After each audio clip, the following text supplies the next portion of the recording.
ሰላም ጤና ይስጥልኝ የኑሮ ዘዴዎች ቤተሰቦች።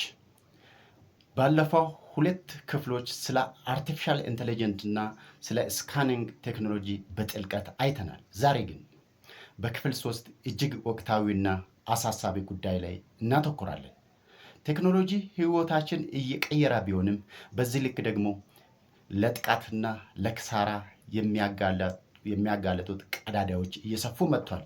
ዛሬ የምናያቸው ዘዴዎች የኪሶን ገንዘብ ብቻ ሳይሆን የእርስዎን ዲጂታል ማንነት፣ ክብር፣ ስም የሚታደጉ ናቸው።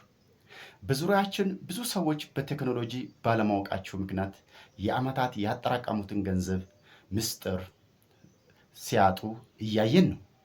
በተለይ በቪዲዮ መሃል ስልካቸው ሳታውቃቸው ሀክ ተደርጎ እንደሆነ ወይም ጥራቸው ወደ ሌላ ሰው እየተላለፈ እንደሆነ የምታውቁበት እጅግ ቀላል ምስጢራዊ ኮድ አሳያችኋለሁ። ይህን ካላወቃችሁ የግል ምስጢራችሁ በሙሉ ወደ ሌላ ሰው እጅ ይሄዳል ማለት ነው። አሁን በሀገራችን በስፋት እየተለመደ ያለው አንድ አደገኛ ማጭበርበሪያ ዘዴ አለ። ሌቦች በስልክ ደውሎ ከባንክ ነው የሚደውሉ። ስልክ ሲስቴም እያደሰን ስለሆነ በስልካችሁ የሚመጣውን ኮድ ንገሩኝ ይላችኋል።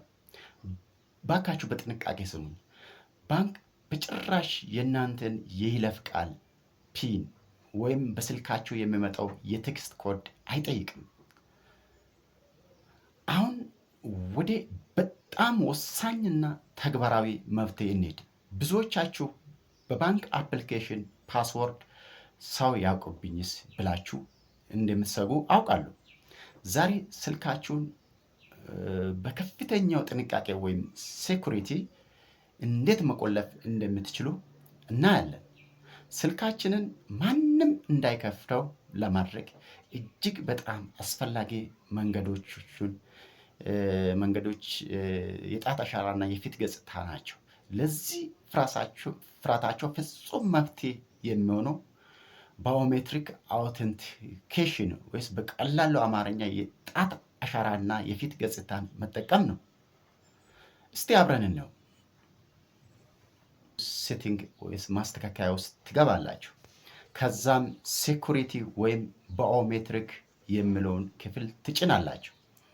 እዛ ውስጥ ስትገቡ ፊንገር ፕሪንት የጣት አሻራ ወይም ፌስ ሪኮግኒሽንስ ወይም የፊት ገጽታ የሚለውን አማራጮችን ታገኛላችሁ።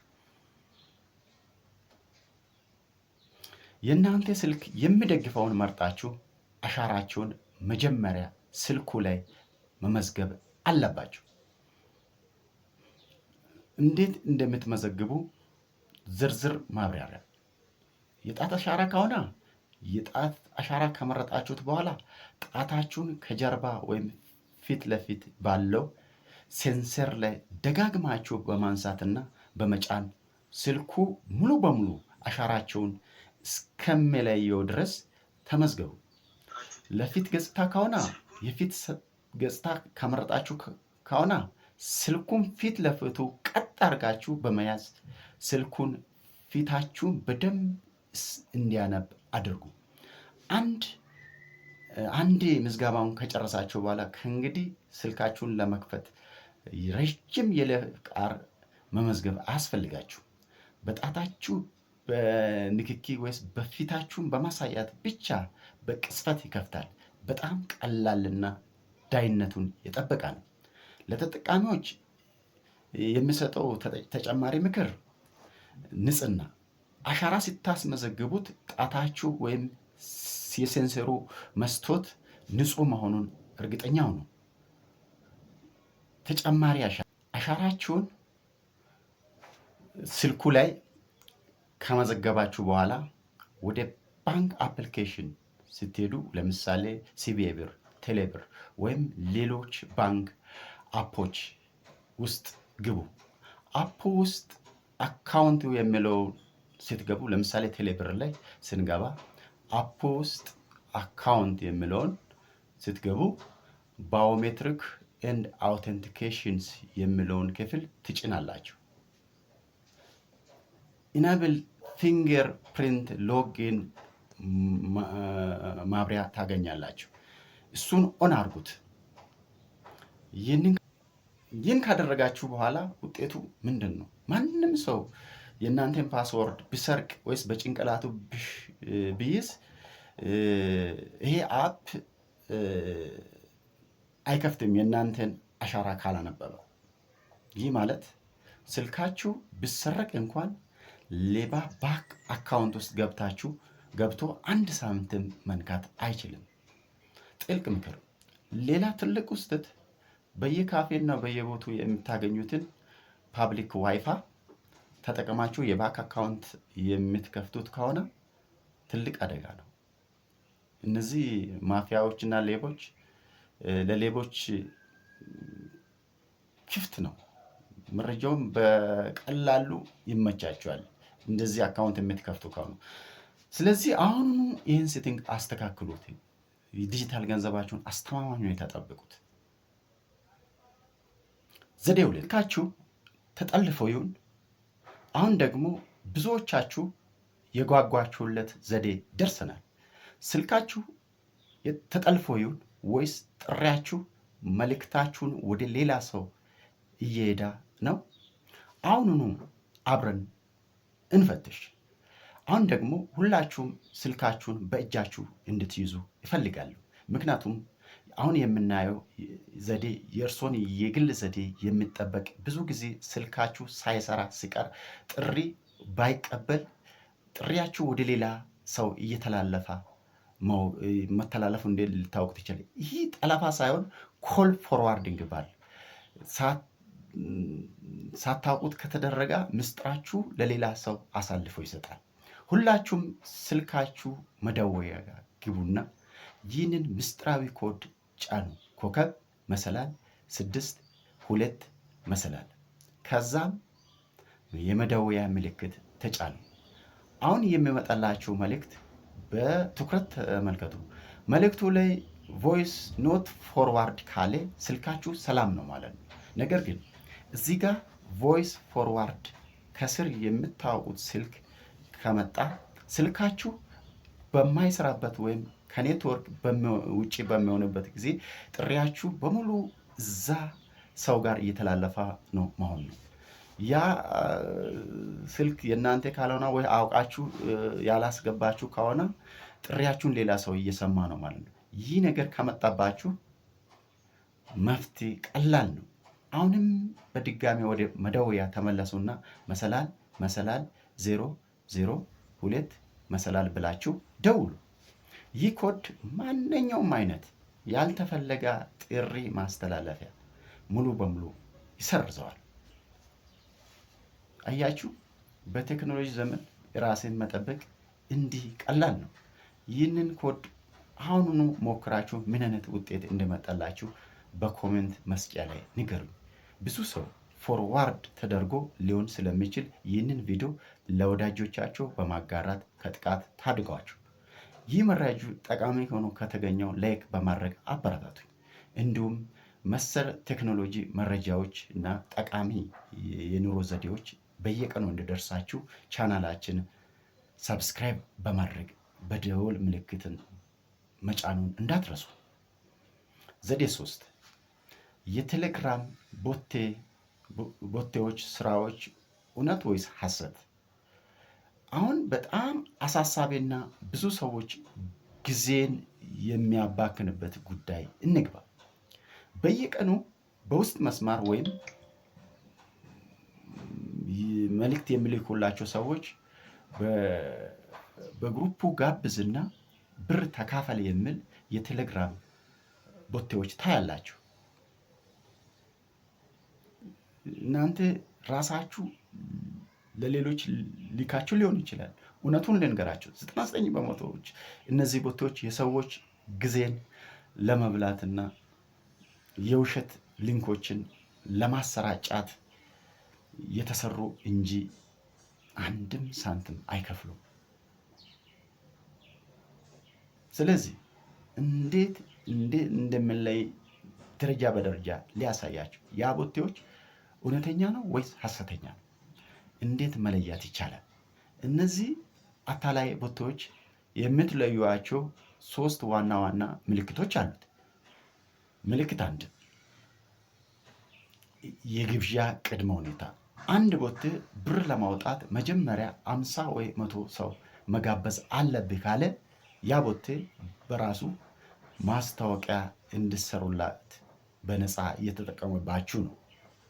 ምልክት 2 ከፍተኛ የብር መጠን ለምሳሌ ብር ለማውጣት 10 ሺህ ብር መድረስ አለብህ ይለዋቸዋል። 10 ሺህ ብር እስከምትደርስ ድረስ በመቶዎች የሚቆጠሩት ሰዎች እንድትጋብዝ ያደርጋል። በመጨረሻ ላይ ግን ዊዝድራውል ስትል ወይም አካውንታቸውን ብሎክ ያደርጋሉ ወይም ደግሞ ምንም ሳይሰጣቸው ዝም ይላል። ምልክት 3 የግል መረጃ መጠየቅ። አንዳንዳችሁ ደግሞ ብር እንድንልክላቸው የባንክ ፓስወርድ እና የስልካችሁ ኮድ ላኩልኝ ይላሉ። ይህ ደግሞ ቀጥታ ዝርፊያ ነው። እነዚህ ቦቴዎች ጊዜያችሁን ብቻ አይደለም የሚበሉት፣ ሳታውቁት የእናንተን የቴሌግራም ዩዘር ኔም እና መረጃ ለሌላ ለማይታወቀው ዓላማ ለምሳሌ ሰዎችን በእናንተ ስም ለመረበሽና ለማጭበርበር ሊጠቀሙ ይችላሉ። ትክክለኛ ኦንላይን ስራ ሊያሳዩ ተመልካቾች፣ በኢንተርኔት ብር መስራት ይቻላል። እኔ ራሴ ምስክር ነው። ነገር ግን በአቋራጭ በውሸት ቦርሴ ሳይሆን እንደ አፕወርክ፣ ሴቨር ባሉት ዓለም አቀፍ ታዋቂ የሆኑ ድረገጾች ክህሎታቸውን በመሸጥ ልታገኙ ትችላሉ። ለምሳሌ ግራፊክ ዲዛይን፣ ጽሁፍ በመጻፍ ትክክለኛው ክፍያ ማግኘት ትችላላችሁ ያለ ስራ።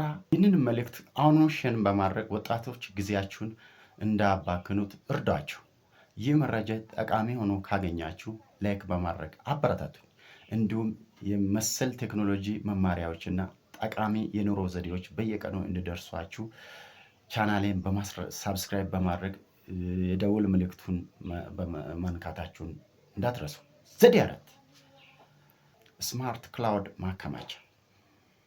በመጨረሻ ልጠይቃችሁ፣ ነገ ስልካችሁ በድንገት ቢጠፋ ወይም ቢበላሽ ስልክ ቁጥራችሁን እና ለአመታት የተነሳችሁ ፎቶ ወይስ ትዝታቸው ምን ይሆናል? አሁን ድረስ ስልክ ቁጥራችሁን በወረቀት የሚጽፉ ስም ካርድ ላይ ነው ቁጥሩን ሴቭ ያደረጉት የምትሉት ይህ ዘዴ የልብ እረፍት ይሰጣቸዋል። ሁልጊዜ አዲስ ቁጥር ስትመዘግቡት እዚህ ጋር ተመልከቱ። ሴቭ ቱ የሚለው ምርጫ ላይ ፎን ወይስ ስም የሚለውን ትታችሁ የራሳችሁ ጎግል አካውንት ላይ ምረጡ። መጀመሪያ ቁጥሩን ትጽፋላችሁ። ከዛ በኋላ ክሬት ኒው ኮንታክት ከነካችሁ በኋላ ሴቭ ቱ የሚለውን ስትነኩት አማራጮች ይመጣሉ። ስም፣ ፎን ወይ ጎግል አካውንት ንኩት። ይህንን ካደረጋችሁት ስልክ ቁጥራችሁ ላይ ሳይሆን ክላውድ ወይስ ጂሜል አካውንት ላይ ይቀመጣል። በተመሳሳይ መልኩ ጎግል ፎቶ ክላውድ ስቶሬጅ ላይ እንዴት እናስቀምጣለን? እንዴት አድርገን ነው ይህን ደግሞ ሴት የምታደርጉበት? ለምሳሌ ለባካፕ ሴቲንግ ውስጥ ትገባላችሁ። ከዛ ሲስቴም የሚለውን ትነካላችሁ። ከዛ ባክአፕ ኤንድ ሪስቶር የሚለውን ስትነከው የተኛውም ፎቶ እዛ ጋር ጎግል አካውንት ላይ ይቀመጣል ማለት ነው። ቀጥሎ እስቲ ሲኒክ ስናየው እንዴት አድርገን እናብረው። መጀመሪያ ሴቲንግ ውስጥ ትገባላችሁ። ከዛ ዩዘር ኤንድ አካውንት የሚለውን ገብታችሁ አውቶማቲክ ሲኒክ አፕዴት ታበራላችሁ። ከዚህ በኋላ ስልካችሁ ቢጠፋ ቢሰረቅ ቢበላሽም አዲሱ ስልክ ላይ ቀደም ሲል የነበረውን ትዝታዎችን በቀላሉ ልታገኙ ትችላላችሁ። አራቱ ዘዴዎች የእናንተ ህይወት ይበልጥ ይቀይራል ያላችሁት የትኛው ነው? ኮሜንት ላይ አሳውቁ። እነዚህን ዘዴዎች ከተገበራችሁት ዲጂታል ዓለም አስተማማኝ ዳይነትና ብልህ አጠቃቀም ይኖራችኋል። እስከ መጨረሻ ስለቆያችሁ የዛሬ ልዩ ቦነስ ምክር፣ ስልካችሁን በፍጥነት ቻርጅ ለማድረግ ከፈለጋችሁ በአየርፕሌን ሞድ አድርጋችሁ ቻርጅ አድርጉ። ስልኩ ሲግናል ለመፈለግ የሚያጠፋውን ኃይል ስለሚቆጥብ ከወትሮ 30% በበለጠው በፍጥነት ይሞላል። ሞክሩትና ለውጡን ታያላችሁ። እነዚህን ወቅታዊ አስተሳሰብ ችግር የሚፈቱት ዘዴዎች ለወዳጅ ዘመዶች ሼር በማድረግ ከክሳራና ከጥቃት ታደጓቸው። ቪዲዮ ከጠቀማችሁ ላይክ ማድረጋችሁ አትርሱ። በቀጣይ ክፍል 4 ላይ ደግሞ እጅግ በጉጉት የሚጠበቀው የኤአይ እና ኦንላይን ገቢ እንዴት በቤታችሁ ሆኖ ምን እንሰራለን የሚለው ርዕስ በሰፊ እንነጋገራለን። ያ እንዳያመልጣችሁ ሳብስክራይብ በማድረግ የደውል ምልክቱን ተጫኑ። የኑሮ ዘዴዎች ቤተሰቦች፣ በቀጣዩ ቪዲዮ እስከምንገናኝ ቸር እንሰንብት። ሰላም።